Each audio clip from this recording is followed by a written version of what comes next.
정봉주의 정치쇼 3부 들어가겠습니다. 오늘은 불타는 금요일. 자, 문자는 여러분의 엔돌핀을 돌게 합니다. 하루라도 문자를 보내지 않으면 손에 가시가 돋친다. 샵1035 담론 50원, 장문 100원. 하루라도 정치쇼를 듣지 않으면 귀에 가시가 돋친다. 이런 명문은 없습니다. 아하, 영화가 될 정치, 정치와 영화. 야, 이게 진짜 정치를 영화로 만들고 또 영화를 많은 사람들이 보면 정치가 그럼 정치쇼가 앉을 자리 없어지는데. 자, 오늘 영화와 정치 이야기할 분 이름도 멋져요. 오동진 인사하시죠. 네, 안녕하십니까. 네, 영화평론가입니다. 왜 근데 목소리 쫙 깔아요? 한번 그래봤어요. 네. 자, 영화가 된 정치 이야기. 네. 어떤 영화가 올라오셨어요? 아니, 그러니까 제가 그 전에 말씀드리고 싶은 게요. 예. 이 정치 쪽 얘기할 때 정치판이라고 그러잖아요. 예. 문화 쪽에서 이 판자리를 붙이는 데는 영화판밖에 없습니다. 뭐 무용판, 음악판 이렇게 얘기 안 하잖아요. 무용계, 음악계, 미술계 이렇게 얘기하잖아요. 정치하고 영화 비슷한 거예요. 아, 좀 밑으로 보는 거예요? 아니, 밑으로 보는 거 아닌데 좀 아수라장인 건 맞잖아요. 아, 좀 역동적인 느낌이 그렇죠. 나네. 정치판, 예. 영화판. 그러니까 사실은 정치와 영화가 이렇게 좀 맞붙어 있는 건 사실입니다. 네. 근데 요거는 괜찮은데 예. 제가 이제 이걸 이제 작가분께서 고정으로 갈 것이냐 말 것이냐 이런 예. 고민하는 것 같아요. 근데 예. 제가 안 갈 것 같아. 왜요? 왜냐면요. 문재인 대통령이 너무 잘해요, 요즘. 이게 영화가 되려면 정치가 막 흔들려야 되거든요.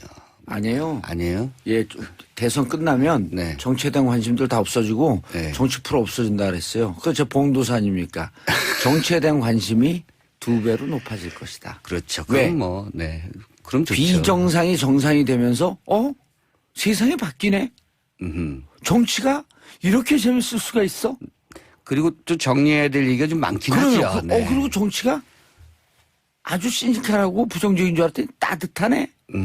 할 얘기가 많은 거예요. 어쨌든 뭐 그럼 그 봉도사님의 그 예. 예측을 제가 믿겠습니다. 그리고 영화를 통해서 정치 얘기를 해야지 들어요. 네. 음악을 통해서 영화 얘기를 해야 돼요. 정치 얘기를 해야 돼요. 안 그러면 안 됐습니다. 네. 자, 정치는 헌법 1조 2항 모든 권력은 국민으로부터 나온다. 여기서 말하는 권력이라고 하는 것은 플라톤이 말했던 이렇게 정치 들어가면요. 채널 돌려요. 재미없죠. 재미없어요. 네. 그러니까 자꾸 왜냐면요. 예. 그 사람들은 작은 우주의 이야기를 좋아하거든요. 구체적인 얘기. 큰 우주는 뭐 종교, 뭐 정치, 사상, 뭐 거대 담론, 예. 뭐 자여. 그러니까 구체적이고 사람 이야기. 예. 뭐 이렇게 작은 동네 이야기. 정치를 통해서 외면하면 큰 얘기를 하는 걸 좋아하는 정치를 외면하면 미천한 사람들의 지배를 받는다. 딱 이렇게 얘기하면 멋지잖아요. 그래서 네. 누가 얘기했어요? 그럼 우리 할아버지요. 할아버지 누구신데요? 그럼 플라톤이요. 이래야지 귀에 꽂히는 거예요. 그렇죠. 네. 자, 무슨 영화? 영화가 된 정치 이야기는 이제 저는 사실 영화가 그 이른바 예지 감각이 있어요. 그래서 저는 이 여름에 나올 영화인데요. 예. 택시 운전사란 영화가 나올 걸 생각하면서 이걸 만든 감독이 이제 장훈 감독인데 처음에는 어쩌려고 저러나 이랬었어요. 어허. 네. 어쩌려고 저 광주 민중항쟁 때 얘기 요걸 또 다시 들춰낼까. 기소원에서. 네. 박근혜 시대가 끝나지 않았는데 이렇게 생각했는데 예지 감각이 있어요. 끝날 거 알고 있었던 거죠. 이게 여름에 개봉될 건데 원래대로라면 12월까지는 지난 정부가 계속 가야 되는 거 아니었겠습니까? 예. 그런데 이제 이 택시 운전사 기획된 게 한 2년 됐어요. 그러니까 그런 기사가 나왔었잖아요. 그렇죠. 그러니까 촛불 전국 이전이에요 이미. 장훈 감독은 여러분들 잘 아시다시피 의형제, 영화는 영화다. 이런 작품을 만든 고지전 이런 영화를 만든 의형제는 감독이. 무슨 영화였죠? 남북의. 그렇죠. 그러니까 강동원이 이제 간첩, 예. 그 송강호가 국정원 이렇게 서로 쫓기다가 이제 의형제처럼 예. 가까워진다는 어쩌면 그 남북이 서로 적대 관계이면서 결국은 그 공정관계라는 안에 거죠. 그 안에 형제로서 흐르고 있었던 피가 있었다라고 하는 것을 은연중에 비춰주는. 그렇죠. 네. 그래서 이제 사실은 남북 관계 문제를 두 남자의 버디 무비를 통해서 뭔가 관객들과 함께 해소하고 싶어 했던 그런 감독의 욕망이 버디 무비. 있었던. 있어 보인다 진짜. 그냥 뭐 친구 영화 이것도 아닌 버디 무비. 있어 보여. 오랜만에 쓰는 단어네요. 예. 저도. 네. 어쨌든 요 택시 운전사는 그 실제 택시 운전사도 이렇게 들어가면 어떨까요? 택시 드라이버. 그럼 마틴 스코시지 영화 같은데요. 네. 그거 아마 장훈 감독이 생각했을 거예요. 예. 오버래핑 되게. 예, 마틴 스코시지의 택시 드라이버 로버트 니로 나왔던 그 영화 또 생각하면서 제목을 이렇게 짓지 않았을까 하는 생각도 들고요. 예. 어쨌든 1980년 5월 18일 날 이제 일이 시작되잖아요. 예. 이 영화는 19일부터입니다. 그러니까 광주에서 광주 항쟁이 일어난 민주화운동이 일어난 그 그렇죠. 다음 날. 그 이제 일들이 터지고 학살이 벌어지고 그랬을 때 예. 아무도 못 들어가잖아요. 예. 근데 독일인 그 공영방송 기자 아마 GDF 기자였던 것 같은데 예. 위르겐 힌츠페터가 이제 광주로 들어갑니다. 독일인 누구요? 위르겐 힌츠페터. 위르겐 힌스페터 네. 기자죠. 기자죠. 네. 광주 항쟁을 취재하기 위해서. 카메라 기자예요. 무슨 네. 일이 있는지. 그렇죠. 뚫고 들어가는 건데 사실은 이 사람이 그 서울도 지리를 모르는데 광주를 어떻게 알겠습니까? 아하. 보통 이제 많은 사람들이 생소한 장소에 가면 택시를 무조건 타죠. 임대하죠. 네. 택시를 타서 하루 종일 빌리거나 뭐 예. 이렇게 하지 않습니까? 똑같은 거죠. 근데 그 당시에 광주 시내로 들어갈 택시가 없었는데 예. 김사복 씨라는 분이 태우고 들어가는 거죠. 근데 영화에서는 이걸 약간 좀 희화시켰을 거예요. 뭐냐면 제가 시나리오를 봤었는데 이 송강호 씨가 맡은 이 김사복 택시기사 분은 다른 사람들은 다 들어가길 원치 않는데 돈을 2배로 주겠다고 하고 그리고 약간 뭐랄까요 그 정국에 대한 감각이 없었던 거죠. 다른 택시 기사에 비하면. 그래서 위르겐 힌츠페터를 데리고 시내로 들어가서 광주의 참상을 직접 목격하게 된다는 얘기고요. 예. 그러니까 광주의 문제, 광주 항쟁, 광주 민중 항쟁의 어떤 그 과정을 이 독일인과 독일인을 태우고 들어간 한 소시민의 시각으로 소시민의 정치에 대해서 시선으로. 전혀 무관한. 그렇죠. 그땐 정치쇼도 없었잖아요. 그렇죠. 제가 네. 대학생이었으니까. 네, 저는 고등학생이었고요. 네. 그랬어요? 네. 깜짝이야. 어쨌든 이거를 막 그 예를 들면 우리가 다 알고 있는 사실이라고 생각하지만 예. 소시민의 시선에서 그 정직한 시선에서 보면 그 모습들이 어떻게 비춰졌을까 그리고 거기에 진실은 어떻게 또 다른 모습으로 숨겨져 있을까 이런 것들을 보여주는 영화죠. 장훈 감독이 사실은 이런 류의 드라마를 잘 촘촘하게 잘 엮는 연출력이 좋은 감독. 이 영화를 고른 이유는 뭐예요? 이제 저는 사실 요때 할 줄 알았어요. 영화가 5월이니까. 그래서 아마도 그 극장의 어떤 그 규모나 사이즈를 예. 좀 크게 잡는 것 같습니다. 그래서 여름 시장으로 옮겨간 것 같고요. 아하. 그만큼 이 영화에 대한 뭐 자신감 뭐 이런 것이 지금 물 있다는 들어왔을 거겠죠. 테니까요. 문재인 네. 대통령이 또 잘하고 계시니까. 네. 그리고 광주에서 지난번에 임을 위한 행진곡. 기념사 좋았잖아요. 그렇게 하고 있는 김소형. 네. 김소영 씨인가요? 김소영 씨인가? 그분 안아주고. 그렇죠. 야. 저는 그 기념사, 그러니까 기념사 연설문에서 광주 시민분들께 부탁한다고 하시면서 5.18 정신으로 평생을 희생하면서 살아온 또 다른 많은 젊은이들을 기억해달라. 이거 아주 중요한 얘기거든요. 우리가 그 시대에 네. 사는 거 아니에요? 그렇죠. 예. 광주 정신은 전국구다.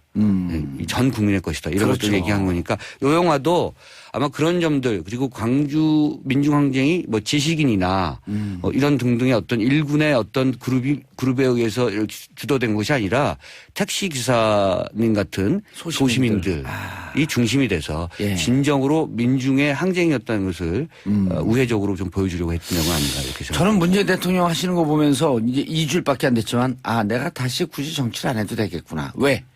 더 잘하고 내가 생각했던 것을 잘 하는 분이 있기 때문에 이제 나는 방송이나 열심히 해도 되겠구나. 이거 좀 해주세요. 그래도 정치는요. 아니요. 근데 제가 어디에서 딱 이 마음에 싱크로율을 봤냐면 저희가 80년대 1, 2학년이었었거든요. 대학교. 네. 근데 그때 무슨 생각을 했냐면 살면서 계속 이 바닥에 있으면서 정치하면서 민주화운동을 하면서 내 젊은 날에 나의 마음은 5.18 광주항쟁 밀고 가고 있다. 네. 50이 넘어서 다시 나의 식어가는 심장을 세월호가 다시 뜨겁게 불태웠다. 네. 네. 그 얘기를 똑같이 하신 거예요. 5.18. 네. 그렇죠. 이 정신을 잊지 않고 있는 많은 분들이 있음을 기억해달라. 역사가 면면이 이어지고 있다. 이런 거죠. 네. 그래서 내가 그 딱 보면서 5.18 항쟁을 잊지 않는 나보다 더 나이가 드신 분이 정치를 저렇게 당당하게 있으면 이제는 한 발 좀 우리는 물러나도 되겠다. 방송이 나가니라 방송도 열심히 하면서 사장님한테 잘릴 뻔했어요. 방송이나? 이거 지워주세요. 어쨌든 뭐 저도 굉장히 감동적으로 들었고요. 예. 근데 5.18 소재로 한 영화 많았잖아요. 다른 영화들과 화려한 휴가도 있었고. 네. 화려한 휴가 있었죠. 어쩌면 지난 5.18 소재의 영화들은 일종의 팩트 체크가 좀 필요했었던 영화들인 것 같아요. 이제 5.18을 한번 정확하게 정면으로 기록해보자. 예. 그리고 보여주자. 이런 화려한 휴가 같은 경우가 그 도청에서 벌어진 총격 사건에 그걸 중심으로 해서 이야기들 엮거든요. 그러니까 사람들이 많이 잊혀져 가고 있거나 잊었다고 생각하고 있는 그런 기록들을 다시 한번 극화시켜서 보였다면 사실 이 택시 운전사 같은 경우는 그 중에서 한 이야기를 이렇게 픽업한 거죠. 구체적인 어떤 사례들. 그리고 작은 눈을 통해서 전체를 보려고 하는. 그리고 이제 사람의 이야기를 통해서. 이런 비슷한 영화 사실 효자동 이발사라고 있었어요. 그렇죠. 역시 송강호 씨가 나왔는데 청와대 주변에 이발사의 이야기를 통해서 이발사의 시선을 통해서 박정희 정권의 얘기를 그렸던 작품이죠. 잔혹 무도함. 그렇죠. 그래서 아이를 고문하는. 네, 끌려가서 고문당하고 뭐 등등 그런 일이 있었고요. 사실은 올리버 스톤 감독의 영화도 사실은 이런 류의 작품들이 굉장히 많죠. 한 어떤 한 국가의 어떤 그런 이야기를 통해서 그 내부의 어떤 쿠데타나 뭐 등등의 이야기를 폭로해 가는 한 기자의 이야기를 그린 작품 이런 것들이 굉장히 많죠. 할리우드에는 이런 영화들이 꽤 많이 있었습니다만 어쩌면 우리 같은 경우는 실제로 정치적 검열이 있었고 등등 해서 많이 만들어지지 못했는데요. 아마 요번 한 5년 동안은 비교적 본물처럼 나오지 않을까 저는 그렇게 생각합니다. 그러면 한편의 영화가 300명 국회의원이 하는 그 얘기보다도 더 의미 있고 감동 있게 다가갈 수가 있거든요. 네. 자, 주연 배우가 송강호. 또 네. 토마스 크리츠만. 네, 토마스 크리츠만이고요. 이 영화의 비하인드. 독일 사람이 어디 사람이에요? 토마스인가 미국 사람 같은데요. 그런데요. 네. 국적은 아마 오스트레일리아나 뭐 이렇게 제가 기억하고 있습니다. 근데 활동은 미국에서 하고 있습니다만 네. 그 출신은 좀 다른 지역이고요. 비하인드 스토리는 이제 여기에 출연 배우가 오동진이 있었죠. 네, 잘렸죠, 근데. 오동진이 누구예요? 저죠. 난 오동진이 오동추요. 동생인가 누군가. 그래서 제가 단역으로 출연했었어요? 출연하려고 했었죠. 네. 근데 이게 왜냐면요. 토마스 크리치만이 이제 윌겐 힌츠페터 역이잖아요. 예, 독일 출생이래요, 근데. 그렇죠. 예. 독일 출신이군요. 예. 그렇군요. 근데 활동은 지금 오스트레일리아에 독일로 죄송합니다. 이민 간지는 잘 모르겠지만 어쨌든 독일 출생이래요. 오스트리아였다고 생각했던 걸 제가 잘못 얘기했네요. 오스트리아. 네. 요새는 정말 정확하게 오는구나. 바로바로. 예, 그러면. 큰일 날 뻔했네. 하여튼 윌겐 힌츠페터가 광주로 들어가기 전에 한국인 기자를 만나거든요. 예. 그 한국인 기자 역할이 필요했던 거예요. 그게 오동진? 네, 할 뻔했던 거죠. 네. 영어 발음이 안 좋아서. 왜요? 저 독일 사람도 영어 발음 안 좋을 텐데. 근데 너무 안 좋다 그래서. 자, 근데 그 실존 인물인데. 네. 그때 10일 동안 광주에 있었단 말이에요. 그렇죠. 네. 일단 광주항쟁 민주화운동이 진행되는 게 10일이었었는데 그 뒤로 독일은 무사히로 갔대요. 일단 일본으로 간 거죠. 예. 일본으로 가서 자기가 찍은 필름을 아마 어떤 캔에 숨겨서 일본으로 밀반출하는데 굉장히 극적인 과정이 있었던 것 같고요. 그게 아마 영화 속에서 나오나요? 네, 나올 겁니다. 그래서 일단 일본을 통해서 자국인 독일로 GDF로 돌아가서 자신의 방송사로 돌아가서 그리고 그걸 방송을 하기 시작했고요. 그게 워낙 충격적이니까 곧바로 이제 전 세계 통신이 받은 거죠. 예. 윌겐 힌츠페터가 그럼 우리가 광주에서 찍혔던 그 희생자들. 네. 얼굴 나간 사진 이런 등등이 모든 게 이분이 찍은 건가요? 그렇죠. 군인이 예컨대 뭐라 그러죠? 곤봉으로 치는 학생을 때리고 있는 그 장면들. 대부분의 장면들이. 그 유명한 광주의 장면이 다 이분의 그렇죠. 손에 의해서 나온 거네요. 그러니까 진실은 사실은 절대 숨겨지지 않는다. 진실은 침몰하지 않는다. 그렇죠. 그걸 보여준 아주 대표적인. 우리는 포기하지 않는다. 네. 그러니까 이 밀반출되는 과정 자체가 워낙 극적이니까 이 장원 감독이 그 부분을 극화하는데도 굉장히 신경을 쓴 것으로 예. 알고 있고요. 아직 영화가 공개가 되지 않았습니다만 이전부터 워낙 이 예. 작품의 기획이 알려지게 되면서 굉장히 화제를 먹었었고요. 그리고 송강호를 캐스팅한 것 자체가 단순한 스타 캐스팅이 아니라 송강호가 기묘하게도 현대사의 인물들을 소시민을 연기해내는데 굉장히 적격입니다. 그리고 뭐랄까요, 이렇게 스크린에 딱 달라붙는 듯한 느낌이 든다고 할까요? 아주 내추럴하면서도 그 역사 속에서 살아 숨쉬는 인물들을 연기하는데 굉장히 적격이죠. 알겠습니다. 샵 1035 단문 50원 장문 100원 문자 폭탄 터지고 있습니다. 이상민님. 정치가 너무 재밌어져서 영화는 좀 재미없어질지라도 요즘 조금씩 변하는 대한민국이 너무 좋아서 눈물이 납니다. 그 밖에도 많은 분들이 문자 보내고 계십니다. 9334님. 번스 씨는 인천맨. 1일 문자를 안 하면 손에 가시가 돋친다. 2340님. 자, 화물기사 6687님. 안산에서 버스 운전하는 8218님. 사무실에서 눈치 보며 듣고 계시다는 강전환님, 정치조를 들으며 사이다 마신 기분이다라는 박우진님, 계속해서 여러분의 문자 받고 있습니다. 샵 1035 단문 50원 장문 100원, 오동진 평론가의 영화가 될 정치 이야기. 이거 이제 말씀을 좀 나눠볼 건데요. 이 영화 만들면 뜬다, 안 뜬다. 계속해서 문자 보내주시기 바라겠습니다. 앞으로 영화가 될 정치. 네. 이런 영화 만들겠다. 네. 아까 제가 예. 올리버 스톤 얘기하면서 제목을 제가 말씀드리지 못한 것 같아서 살바도르라는 영화 기억하십니까? 예, 기억나요. 엘살바도르의 그 참상을 예. 한 기자가 또 역시 예, 유르겐 히치패터처럼 맞습니다. 찍어서 미국으로 가져오는 얘기죠. 그 제임스 우즈가 맡았던 그런 역할이고요. 살바도르라는 영화도 기억해 두시면 좋을 것 같습니다. 살바도르라고 하는 영화. 자, 두 번째 이제 영화가 될 정치 이야기. 이건 네. 내가 꼭 영화로 만들고 싶다. 제가 요즘 그런 생각했어요. 그 구중궁궐 얘기. 구중궁궐. 네. 그걸 꼭 그 블루하우스 청와대 예. 이렇게 꼭 명시하지 않더라도 이 구중궁궐에 그 거대한 저택에 사는 한 여자가 있고 그리고 이상한 표정이 늘 음산한 집사가 있는 거죠. 예. 남자 집사가 있고 조리사가 한 명 있습니다. 예. 굉장히 그 거대한 저택이지만 그 사는 사람들은 적고요. 그리고 이 저택이 뭔가 기묘한 분위기에 항상 휩싸여 있는 거죠. 예. 공포 영화예요. 아, 이번에 Get Out도 비슷한 분위기죠. 그렇죠. 예. Get Out은 어쨌든 쫓기는 거죠. 예. 그 백인들에게. 이 거대한 저택 안에서 뭔가 이상한 일이 벌어지는데 유령이 뭐 출몰한다든가 예. 귀신을 자꾸 본다든가 환영을 보는 거죠. 이 여인이. 어떤 노인의 환영을 자꾸 봐요. 그 노인과 관련된. 노인은 최 씨 집안에서 내려오던 그 노인. 네, 가문에 뭐 그런 전력이 있거나 뭐 이력이 최면술에 능한. 그렇죠. 꼭 최 씨라고 꼭 할 필요는 없다고 아니, 생각해요. 왜냐면 최면술에 능하니까 최 씨죠. 너무 영화가 직접적이다. 요걸 공포 영화로 만들면 예. 그리고 그 안에 거울방이 있는 거예요. 그래서 거울만 들어가면 거울방에 들어가서 계속 환영을 보는 거죠.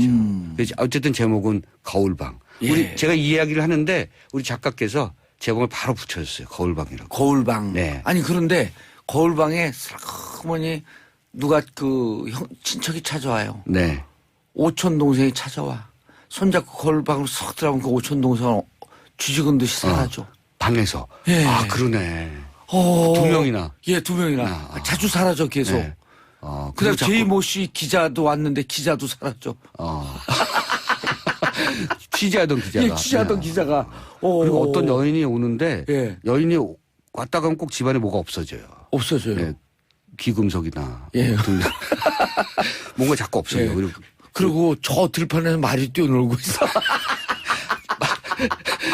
여기서 좀 갔다 이거는. 대저택이니까 그 말이 뛰어노는 거는 그건 약간 코미디다. 진짜. 예. 근데 말이 러시아에서 왔나 봐. 블라디미르 이런 말이야. 말을 타고 정원을 오고 간다. 예. 뭐, 네. 말도 거울을 본다. 이런 영화 기억하세요? 1940년에 알프레드 히치콕이 만들었던 레베카. 예, 예. 로렌스 올리비아하고 잉그리드 버그만 나왔죠. 예. 네. 그래서 이 레베카에서 그 여자가 어쨌든 성에 들어가서 예. 뭔가 자꾸 이상한 걸 보잖아요. 예. 그리고 거기 여자 집사가 하나 있고. 어. 네. 그래서 뭔가 시달리는 얘기, 그 공포스러운 분위기. 그리고 1940 아마 4년에 그 가스등이라는 영화 기억하실 겁니다. 기억나요. 예. 나왔던 거. 이 가스등에서는 남자가 계속해서 여자를 속이는 거잖아요. 자꾸 이상한 약을 먹으면서 기억력을 없애게 하고 뭐 등등. 그리고 결국은 여자를 살해하려고 하고 어쨌든 얘기는 좀 다른데 그 분위기는 그런 분위기로 만들고 싶어요. 가스등의 저택, 레베카의 저택. 이거 저택 안에서 벌어지는 이야기. 그리고 공포스러운 이야기. 네. 어떻게 영화가 될까요? 이재춘님 제목은 거울방 딱입니다. 이거 됩니다. 유소희님 벌써 너무너무 오싹해요. 무서워요. 박영선님 국회의원 박영선 그분인가요? 그 거울방 대박 날 때 저 김동일님 이 영화 1,000만 이상 보게 될 거라 확신합니다. 그 영화에 요리사도 나온다면서요. 요리사는? 요리사. 네. 요리사는 무슨 역할이죠? 요리사가 이제 그것을 모두 다 이제 목격하는 거죠. 한 사람 목격을 해야 되잖아요. 예. 아까 말씀드린 그 레베카에서는 조안 폰테인입니다. 네, 가스등에서 잉그리드 버그만이고. 예. 요새는 팩트 체크 바로 들어가니까. 바로 수정해야 됩니다. 요리사가 네. 음식이 맛이 없어요. 그러면 유리를 갈아갖고 거울을 갈아서 거기다 놓아요. 요리에다가 밥 먹다가 혀가 찔려서 피가 쪼르르. 너무 직접적으로 자꾸 이건 분위기로 가야 되거든요. 분위기로 네. 그렇죠. 음산한 분위기. 음악도 그렇죠. 네. 뭐 예컨대 직접 그 칼로 찌르는 장면이라든가 뭐 이런 장면 필요 없어요. 거울 뒤에서 거울방 밖에서 누군가가 거울방을 지켜보고 있거나 거울방에 계속 뭔가 환영의 어떤 그런 이상한 그 영상을 작동시키고 있거나 저는 굉한 눈으로 정치쇼를 방송국에서 하고 있고 봉도사가 거기를 찾아갔다 사라져요. 네. 사라졌는데 홍성교도소가 있어. 자꾸 영화 공포에서 자꾸 공포 코미디.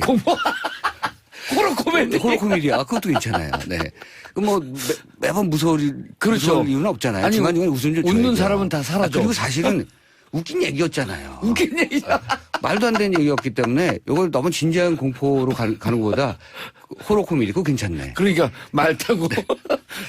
영화가요. 우리 청취자 여러분들도 생각하시면 좋겠습니다만 영화가 이렇게 개발됩니다. 그 얘기하다가 호무맹랑 상세 써야 되죠. 그렇죠. 그다음에 보통 말에는 백미러가 없잖아요. 근데 말 귀에다가 백미러를 달아놓고 뒤를 막 보면서 달려. 그건 좀 심하다. 제가 예전에 너무 웃긴다. 우리 심영래 씨가요. 이 저녁을 저랑 먹다 그 얘기를 했었거든요. 그런데 이제 끝날 시간이 이거 재밌는 얘기인데. 다음 시간에. 자, 오동진 영화 평론가 모시고 영화 얘기 끝냅니다. 저희는 내일 11시에 다시 찾아뵙겠습니다. 인사하시고요. 네, 감사합니다. 내일 11시에 다시 뵙겠습니다. 바이바이.